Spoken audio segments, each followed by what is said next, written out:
네, 한 주 동안 있었던 굵직한 뉴스들을 자세히 풀어보는 그런 시간을 마련했습니다. 지난주는 아무래도 경제 문제를 놓고 안팎에서 논란이 많았죠. 그래서 첫 번째 주제로 소득주도 성장을 골랐습니다. 네, 오늘은 휴일인데도 청와대가 바빴습니다. 관련해 각종 논란이 잇따르다 보니 해명하고 설명하기 위해서 장하성 청와대 정책실장이 직접 입장을 밝히기도 했습니다.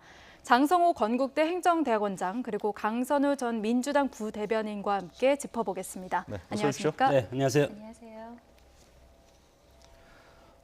첫 번째는 이제 오늘 그 장하성 청와대 정책실장이 기자 간담회를 연 내용인데 그 내용을 좀 잠깐 우선 소개를 하면서 시작할까요? 기자 간담회를 한 것은 지난번에 김동연 경제부총리와 장하성 청와대 정책실장 간에 여러 가지 정책에 대해서 혼선이 있지 않았습니까? 네. 김동연 경제부총리가 이것의 경제정책에 대해서 소득주도 성장에 대해서 약간의 수정을 가할 수 있다. 그런 어떤 뉘앙스를 말을 한 다음에 언론에서 이것이 증폭이 돼서 문재인 정부의 소득주도 성장에 수정을 가하는 것 아니냐 이런 혼선이 있어서 네. 그거에 대해서 대통령께서 이것은 지금 우리 정부가 취하는 아주 올바른 방향이기 때문에 이대로 간다. 이렇게 대통령께서 이것에 대해서 언명을 했기 때문에 장하성 정책실장 입장에서도 마찬가지로 대통령의 이런 지난번에 했던 그런 입장에 대해서 부연 설명하는 그런 어떤 그런 오늘 그 자리가 있었던 것 같습니다. 네. 네, 이 기자회견에서 오늘 장하성 실장의 주요 발언 내용 먼저 듣고 다시 얘기 나눠보겠습니다. 최근 일자리 가계소득 상황에 대해 국민들의 우려가 매우 큽니다. 취업자의 증가수가 둔화되었고 저소득층인 1, 2분위 가구의 소득이 감소해 분배가 악화되었다는 결과가 발표되었습니다. 국정에 책임을 지고 있는 사람으로서 국민들께 송구하다는 말씀을 먼저 드립니다. 고용률과 취업자 수가 증가 추세임에도 불구하고 취업자 증가 규모가 둔화된 원인이 무엇인지, 그리고 평균 가계소득과 임금 근로자 소득이 늘었는데도 저소득층의 소득은 줄어들고 자영업자가 어려운 원인이 무엇인지를 밝혀내서 정책에 세심하게 보완하도록 하겠습니다. 특히 일자리를 갖지 못한 분들과 경영 상황이 어려운 소상공인, 규모가 작은 자영업자들의 고통을 덜어드리도록 최선을 다하도록 하겠습니다. 네, 요약을 해보면 여러 경제 지표가 악화됐고 원인도 분석을 해보겠다 이런 말인데 그래도 지금까지의 소득주도 성장의 기조는 계속해서 유지하겠다는 이런 입장인 거죠? 그렇습니다. 오늘 장하성 청와대 정책실장의 기자회견을 조금 두 가지로 나눠서 봐야 될 필요가 있을 것 같습니다. 그래서 첫 번째는 정책의 선제적 홍보 면에서 살펴보면 이런 일이 이례적이라는 그런 표현도 있는데 사실 저는 이런 기자간담회가 더 이상 이례적인 일이 되지 않았으면 좋겠어요. 더 자주 있었으면 하는 바람이 있는데요. 사실 정책이라는 게 컨텐츠 그 자체나 아니면 방향성이 건강하고 국민의 삶을 나아지는 방향으로 가야겠지만 그러면 이 정책이 이 좋은 정책이 그 국민의 힘을 얻고 지지를 받아서 나가려면은 선제적인 홍보, 설명이 있어야 한다고 생각합니다. 그래서 그런 면에서 생각해 볼 때 오늘의 그 장하성 실장의 그 기자간담회는 국민들에게 설명을 잘 해주는 그런 기자간담회였다고 생각을 하고요. 이 기자간담회를 열게 된 그런 원인을 좀 따져보면은 그 문재인 정부의 경제정책은 크게 세 축으로 볼 수가 있죠. 그 세 개를 묶어서 포용적 성장이라고도 표현을 하는데 네. 첫 번째가 소득주도 성장, 그리고 혁신 성장, 그리고 공정 경제 이렇게 있는데 근데 이제 일부에서 그 문재인 정부의 그런 경제 정책을 소득 주도 성장과 등가시키고 그리고 소득 주도 성장을 또다시 최저임금 하나로 등가시키는 그런 비판이 있었죠. 그래서 그거에 대한 오해를 풀고 현재 우리 경제 상황에 대해서 설명을 하는 그런 자리였다고 생각합니다. 그래서 예를 들면은 이 소득 주도 성장이 왜 나오게 되었는가 대한 이해가 있어야지 이 소득주도 성장을 밀고 나가는 것에 대한 이해도 당연히 따라올 수 있다고 생각을 해요. 그래서 이 소득주도 성장이 등장하게 된 배경이라고 할까 그런 거를 좀 살펴보면 예를 들면 지난해의 상황을 살펴보면 그렇습니다. 우리 국내 총생산에서 지금 투자가 차지하는 비율은 OECD 국가들 중에 거의 1등이에요. 거의 최상인데 그거에 비교해서 예를 들어서 소비가 차지하는 비율이라든가 아니면은 가계 지출 중에서 내가 실제로 소비하는 그런 돈 내지는 그 사회 복지비를 살펴보면은 굉장히 최하위를 기록하고 있는 그런 상황이거든요. 그래서 다시 말하면 이 소비가 경제 성장을 견인하지 못하고 있다는 그런 말이 되는데 이 소비가 경제 성장을 견인하지 못하는 이유는 그 가계 소득이 소비로 연결이 되지 않는다는 이야기죠. 그래서 우리 정책을 방향을 조금 틀고 그런 문제가 아니라 그러면 이런 환경이면은 우리 정책 전체를 좀 바꿔보자. 정책 패러다임의 대전환이 필요하다. 그렇게 해서 그런 설명을 오늘 장하성 정책실장이 한 걸로 보입니다. 우리 장 교수께서 혹시 그 부분에 대해서 문제 제기 같은 걸 하실 게 있나요? 문제 제기라기보다도 네.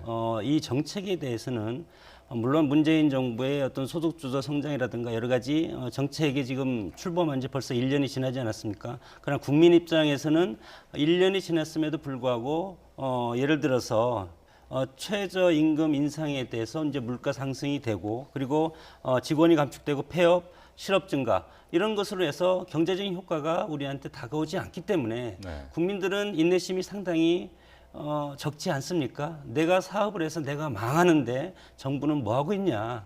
이런 것 때문에 지금 정부의 경제 정책이 일정 부분 지금 비판을 받고 있는데 정부가 이것에 대해서는 국민에 대해서 소상하게 설명해 줄 필요가 있는데 물론 장하성 청와대 정책실장이 경제학자이기 때문에 국민들한테 이거에 대해서 경제학적으로 설명을 잘 하고 있지만 네. 일반 국민들이 이것의 설명을 피부에 와닿게 들을 수는 없다. 저는 그것이 한계라고 봅니다. 네. 과연 국민들을 어떻게 일체감 있게 설명을 해서 그래 조금만 더 기다리면 우리 경제가 좋아지고 실업률도 낮아지고 그리고 상고업자 그리고 소상공인들이 자영업자들이 잘 살 수 있는 그런 시스템을 우리 문재인 정부가 갖추도록 하겠다. 이런 취지 아니겠습니까? 네. 저는 문재인 정부의 소득주도 성장 옳은 방향이라고 봅니다. 왜냐하면 자유와 평등적 가치를 봤을 때 자유적인 가치를 가진 것이 한국당이라든가 보수적인 그런 경제 정책 아니겠습니까? 네. 자유시장주의. 그러나 지금은 국가가 일정 부분 저는 개입을 하는 국가주의. 물론 이것에 대해서 한국당 비대위원장께서 비판은 많이 하지만 그러나 국가가 일정 부분 개입을 해서 여러 가지 국가가 개입을 해서 자유시장 경제 정책을 약간의 손을 보면서 이것이 소위 말해서 이제 칼폴라니가 얘기한 대전환이라는 그런 어떤 정치 경제적인 이론 이런 것까지 대입해서 이제 설명을 하는 것인데 결국은 그거 아니겠습니까? 임금 중심을 해서 경제 성장을 이룬다. 서구에서도 이미 그렇게 해왔기 때문에 우리도 이것을 하면 되는데 과연 우리 스스로 이 자가적으로 해서 이것을 해서 우리 경제가 활성화되고 일자리가 늘어날 수 있겠습니까? 지금은 세계화 시대고 글로벌한 그런 경제 시스템을 가지고 있기 때문에 우리 스스로 이것을 해결할 수 있는 방법이 하나도 없다. 네. 다만 세계 경제와 같이 어울려서 우리가 가기 때문에 우리가 아무리 좋은 경제 정책을 취한다 하더라도 국민들이 이것을 체감하기에는 상당히 어렵다. 그러나 사회 경제적 특히 경제적인 위기가 오면 정치적인 위기가 오는 그것은 기본적인 명제입니다. 이런 상황에서 봤을 때 정부에서는 상당히 이것이 급하다.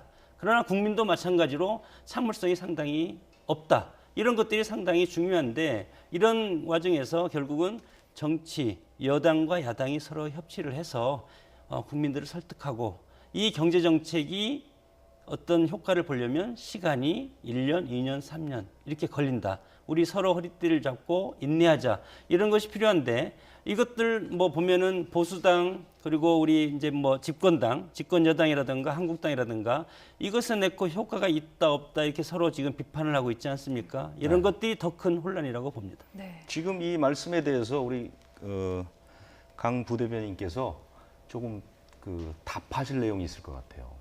저는 그 소득 주도 성장이 올바른 방향이라는 장 교수님 말씀에는 동의를 합니다. 그래서 그 우리 경제 현재 모습을 보면 사실 이 현재 모습이 단 몇 년 만에 이렇게 어려움에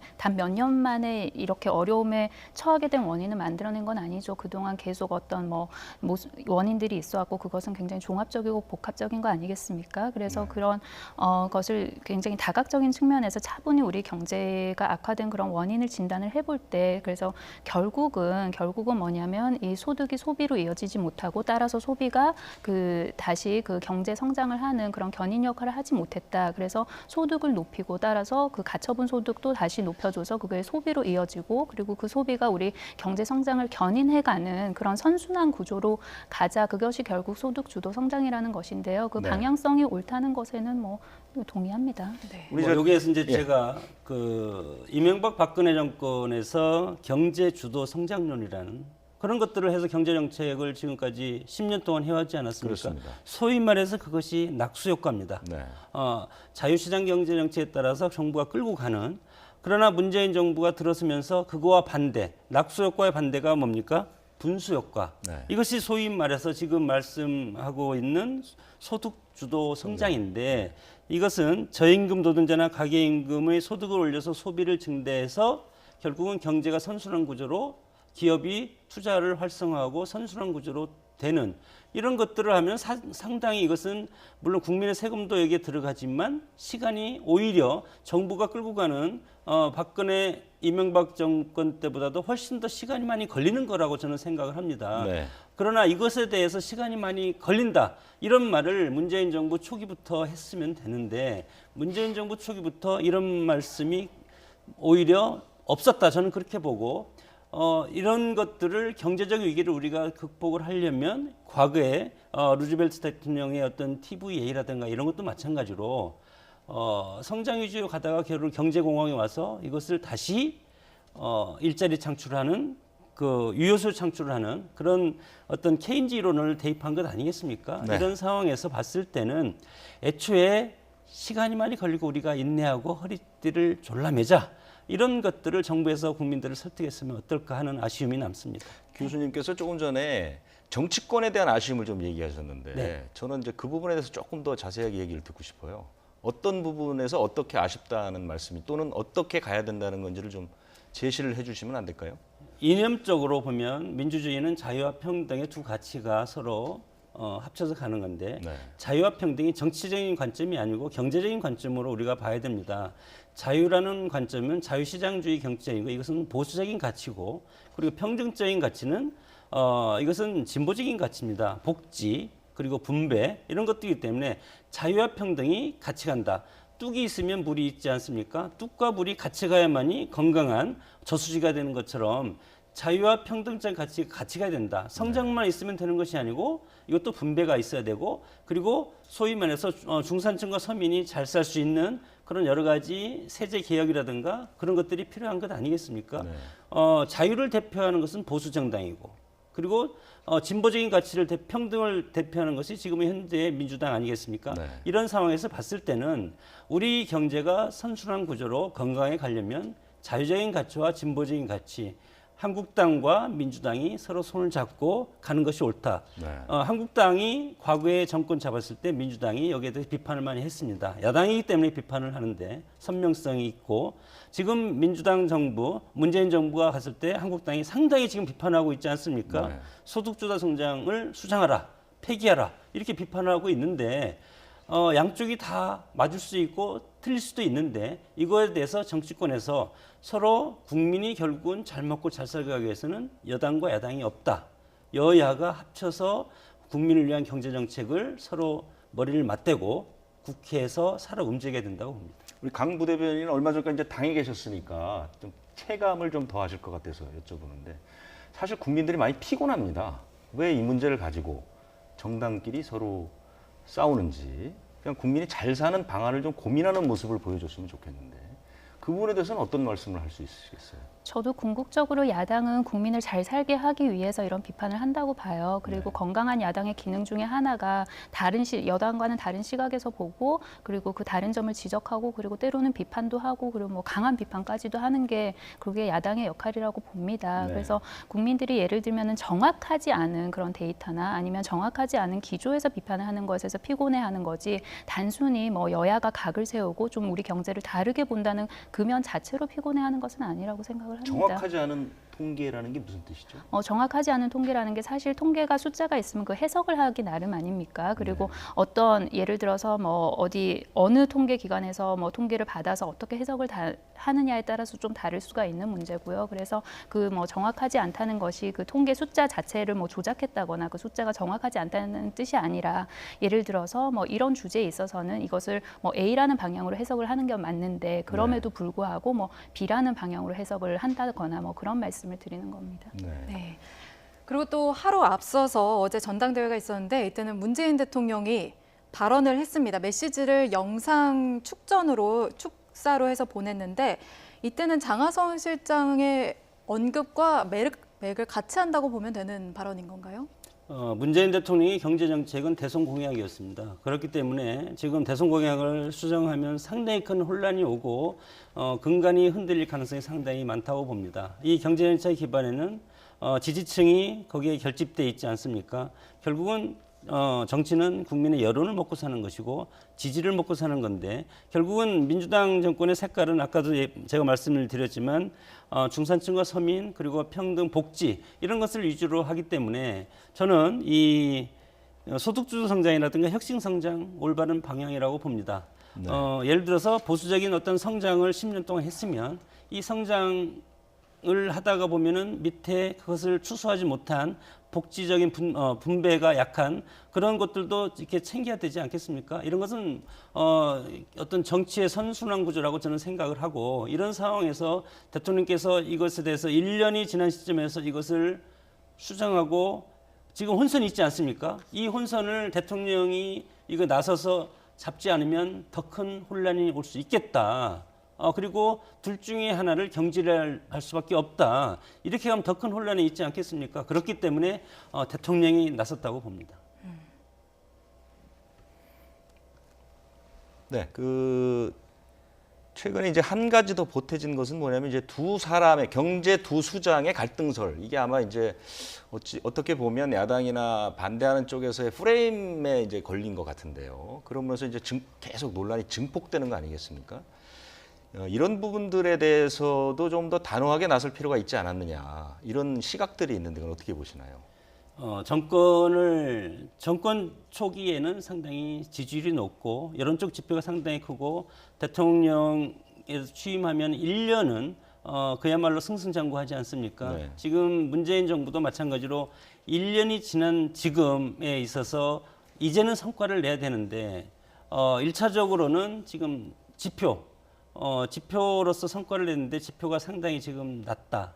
뭐 고용절벽이라는 말이 있지 않습니까? 이런 것들이 수치적으로 나오는 것이 정치인들은 여론적인 수치를 상당히 중요시하는데 이런 것들도 마찬가지로 반대당인 한국당이 이것을 비판할 수 있는 것은 수치가 낮게 나왔기 때문에 이것을 비판하는 것 아니겠습니까? 네.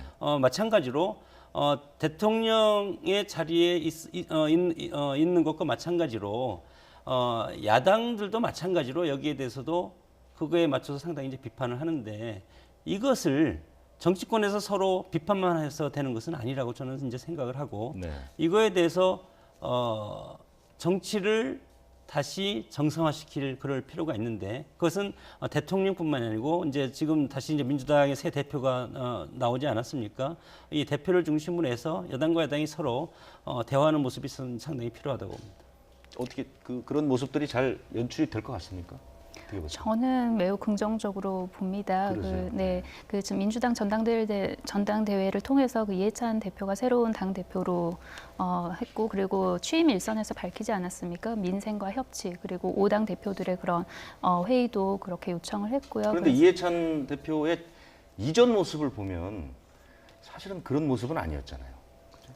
그런 모습 이 아니었다는 말씀은 아마도 그 뭐 불통이나 아니면 뭐 버럭 총리 같은 그런 별명을 총리 보고 시절에 아무래도 이제 네, 그런 네. 측면들이 많이 좀 드러나기는 했었죠. 네, 근데 뭐 그렇게 강하게 이렇게 결단력 있게 얘기하는 모습이 반드시 불통이나 아니면은 야당과의 협치가 어렵겠다 그런 거랑 등가되는 건 아니라고 생각을 해요. 네. 예를 들어서 그 이해찬 총리의 그런 이해찬 대표의 그런 굉장히 장점 중에 하나가 결단력이 있다는 건데 사실 결단력이 있다는 거는 그만큼 책임감도 크다는 거 아닙니까? 그러면 내가 어떤 사안에 대해서 결단을 하고 그리고 책임을 지려면 일단 포용적인 태도가 먼저 전제가 돼야 된다고 생각합니다. 그래서 네. 포용적인 태도로 여러 가지 의견을 들어야겠죠. 그래서 여러 가지 의견을 들음으로써 내가 한 가지를 결단하고 거기에 책임을 지겠다. 그래서 뒤집어서 말을 하면 결단력이 많다는 것은 그만큼 포용력이 넓다는 거기 때문에 저는 그 이해찬 대표의 그런 장점이 이번 이후에 그런 야당과의 협치에서도 10분 발휘될 거라고 기대합니다. 뭐 네. 제가 그거에 대해서 이제 잠깐 또 말씀드리고 싶은 게 이제 노무현 대통령 때 이제 열린우리당을 만들어서 하다가 대통령 지지율이 상당히 급전직하해서 마지막에는 박근혜 한나라당 대표에게 연정을 제의한 적이 있습니다. 그렇죠. 모든 것을 다 주겠다. 국무총리까지. 그럼에도 불구하고 한국 때 안 받는 것은 우리가 다음 대선 때 우리가 이길 수 있다는 것 때문에 두고 우리가 정권을 잡으면 된다. 이래서 연정에 실패하지 않았습니까? 네. 지금도 마찬가지로 협치 내각을 청와대에서 띄웠는데 야당에서는 이구동성으로 받지 않겠다고 지금 하는 것이 네. 참고 기다리면 우리한테 기회가 온다는 겁니다. 경제라는 것이 마찬가지로 경제를 예를 들어 보더라도 경제가 하루아침에 어떤 경제정책을 폈다 해서 국민들이 정말 멋지고 무슨 도쿄의 방면처럼 우리가 잘 살 수 있겠구나 그렇게 해서 나타나는 것이 아니지 않습니까? 네. 시간이 많이 필요한 것들이 이제 경제 정책인데 그리고 나서 또 문재인 정부 1년 반 동안 국회에서 여야가 협치가 이루어지지 않았습니다. 협치라는 것은 입법화인데 네. 개혁 입법이 아주 성사된 게 거의 없지 않습니까? 민생 입법이야 물론 유권자 그리고 국민들을 눈이 따가워서 이것에서는 합의를 했지만 개혁 입법에 대해서는 아직 합의된 게 거의 없다. 네. 이런 것들이 협치가 이루어질 수 없다는 겁니다. 여기에다가 앞으로 1년 반이면 20대 총선이 이제 21대 총선이 코앞으로 다가오죠. 코앞으로 다가왔기 때문에 야당은 야당대로 정부 여당을 견제하고 선명성을 해서 지지층을 결집하고 정부 여당은 마찬가지로 성과를 내야 되기 때문에 여러 가지 또 무리수를 둘 수도 있지 않겠습니까? 그러나 야당이 들어오지 않는데 여당 대표가 우리 협치하자. 그러면 협치라는 것은 저는 그렇습니다. 문재인 대통령이 처음에 인선부터 마찬가지로 야당이 거부한 인사는 반 정도는 내정 철회를 하는 것이 좋겠다. 근데 네. 그런 것을 이제 안 하고 5명이 낙마하지 않았습니까? 이런 것들로 마찬가지로 협치라는 것은 주고받는 것인데 내가 야당한테 무엇을 주고 야당도 우리한테 무엇을 해서 이것은 서로 당력적인 것이 아니고 국민을 위해서 서비스하다는 것인데 이런 것들이 지금까지 없었기 때문에 상당히 아쉬운 부분이 있고 이런 것들이 지금 갑자기 살려가지고 협치가 이루어질 수 있겠는가 이런 것들을 봤을 때는 상당히 어렵고 요구하는 측이나 반대하는 측은 명분을 서로 하면서 삿바싸움이 길어질 가능성도 상당히 크다고 봅니다. 네, 이렇게 여야의 협치 가능성에 대해서 얘기를 나누고 있는데 이해찬 신임 당대표의 당선 소감부터 들어볼까요? 어떤 각오와 포부를 밝혔는지 먼저 듣고 다시 얘기 나누겠습니다. 우리는 모두 하나입니다. 철통 같은 단결로 문재인 정부를 지켜냅시다. 적폐를 정산하고 사회개혁을 이뤄 촛불혁명의 정신을 발전시킵시다. 제일 먼저 민생 안정에 집중하겠습니다. 민생경제연석회부터 가동하겠습니다. 의뢰의 눈물을 닦아주는 정당이 되겠습니다. 더 좋은 일자리를 위해 기업과 노동자, 정부, 시민사회와 머리를 맞대고 대화하는 유능한 정당을 만들겠습니다. 대통령님을 도와 소득 주도 성장과 혁신 성장, 공정 경제가 조화를 이루는 포용적 복지국가를 만들어 가겠습니다. 네, 앞서서 장하성 실장도 그랬지만 이번 신임 당대표 또한 소득 주도 성장에 대해서 다시 한번 방점을 찍는 이런 모습이거든요. 신임 당대표에게 어떤 것들을 기대할 수 있을까요? 이해찬 대표로 말씀드릴 것 같으면 뭐 행정, 입법 두루 경험한 그 경륜과 지혜에서는 타의 추종을 불허하는 그런 대표라고 말씀드릴 수 있겠습니다. 그래서 이번 전당대회를 통해서 새롭게 구성된 민주당의 지도부를 살펴보면 그 경륜을 충분히 갖춘 그런 이해찬 대표와 그리고 초선, 초재선으로 주로 구성된 그런 최고위원들의 구성, 그리고 오늘 그 이해찬 새로 신임 그 대표가 인선을 했죠. 그 김태년 정책위의장을 유임하고 그리고 그 홍익표 의원을 그 수석 대변인으로 임명을 해서 어떻게 보면 문재인 정부와 결을 같이 하겠다. 지금까지 문재인 정부가 1년 3개월 넘게 계속 이어온 그런 정책을 정책을 계속 이어가겠다는 그런 의지가 보입니다. 그래서 문재인 정부가 계속 끌어온 그런 정책에 지금 이해찬 대표가 힘을 실어주고 있는 그런 모습입니다. 오늘 저희가 나눈 얘기를 이제 조금 더 종합을 해보면 정부와 여당 쪽에서는 아무래도 이제 그 소득주 성장을 더 이제 힘있게 밀고 나갈 것이고 거기에 대해서 이제 야당은 반대할 가능성이 상당히 높은 그런 상황이란 말이죠. 그러면 우리가 어떻게 지혜를 모아서 이 문제를 슬기롭게 해결할 수 있을 것인가 이게 이제 중요하다고 보는데요. 지금 거의 이제 말씀이 끝나가는 시점이기 때문에 두 분에게 그럼 어떤 좋은 방법이 있을 것인가에 대한 제안을 받는 걸로 마무리를 좀 했으면 하는데 우선 교수님께서 먼저 해주시죠. 정치는 가치를 추구하는 활동이 아니라고 생각을 합니다. 가치라는 것은 어떤 이데올리라든가 미래 지향이라든가 희망 이런 것들이 아니고 현실이라고 생각을 하기 때문에 현실이라는 것은 국민이 잘 먹고 잘 사는 것 아니겠습니까? 정치의 목적은 국민을 단합시키고 하나의 미래 방향으로 끌고 나가는 것. 이것을 단합시키는 것은 잘 먹고 잘 살게 하는 건데 그것이 다른 말로 하면 경제 정책인데 이 경제 정책을 다른 말로 하면 또 필요 충족 활동이라고 생각을 합니다. 지금 이 시대에 무슨 경제 정책이 필요할 것인가? 과거에 지금 이 불경기에 무슨 성장 위주로 하면 되겠습니까? 저는 복지 위주의 정책이 지금 세계적인 트렌드라고 생각을 하기 때문에 이런 시대에 맞는 필요 충분한 조건을 정치권에서 여야를 떠나서 보수당, 진보당을 떠나서 국회에서 여당과 야당이 그리고 청와대가 같이 힘을 합쳐서 청와대는 정책실장도 있고 또 경제부총리도 있지 않습니까? 당정 협의만 하지 말고 야당과 국회에서 여야당, 당 그리고 청와대 이렇게 3자가 해서 이 시대에 맞는 경제정책을 마련해서 국민이 여야가 합의하면 국민들도 이거에 대해서 인정하고 허리띠를 졸라매고 따라오지 않겠습니까? 이런 모습이 저는 필요하다고 봅니다. 네, 우리 강 부대변인. 네, 그 장 교수님 말씀에 동의하고요. 그리고 예를 들어서 우리가 뭐 하나의 큐브를 놓고 봐도 사람마다 그 보는 각각 면도 다르고 색깔도 다르지 않습니까? 네. 그러면 그 완성된 큐브 모양을 좀 더 정확하게 어떤 색깔이 있었다라는 것을 결과적으로 내놓기 위해서는 내가 두드러져서 집중적으로 보는 그런 큐브의 면을 열심히 서로 얘기를 하고 토론을 해야겠죠. 그래서 당정청 할 것 없이 여당, 야당 할 것 없이 본인들이 어떤 시각에서 어떤 것을 보느냐를 치열하게 토론하고 그래서 국민 앞에는 정말 잘 완성된 그런 큐브를 내놨습니다. 으면 좋겠습니다. 네, 알겠습니다. 네, 여기까지 듣겠습니다. 장성호 건국대 행정대학원장 그리고 강선우 전 민주당 부대변인과 함께 얘기 나눠봤습니다. 두 분 감사합니다. 네, 고맙습니다. 고맙습니다.